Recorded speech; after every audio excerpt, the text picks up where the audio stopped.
পাঙ্গারচূড়া থেকেও কেউ কেউ ফিরছে।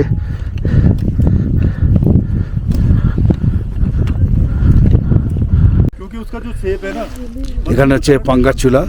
এই সামনের দিকে যে উঁচু দুটো ডান দিকেতে দেখা যাচ্ছে ওটাকে বলে মিনি পাঙ্গারচূড়া, আর একদম লেফট সাইডে যে উঁচু জায়গাটা দেখা যাচ্ছে এটা হচ্ছে পাঙ্গারচূড়া।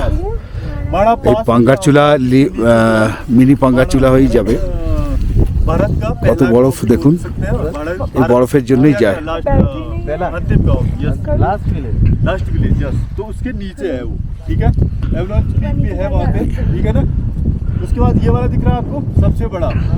এদিকে সূর্যটা রয়েছে বলে ঠিকভাবে দেখাতে পাচ্ছি না, কিন্তু আপনাদেরকে পাঙ্গারচূড়াও দেখিয়ে দিলাম। এখন বাজে 11:15 আর আমরা চলে এসেছি সামিটে। সামিট করে নিয়েছি। অ্যাকচুয়ালি যে বিষয় হলো যে আমাদের বাঁদিকেই রয়েছে কুয়ারি পাসটার ওই দিকটায় আমরা যাইনি, কারণ বরফ তো কোনো দিকেই পাবো না।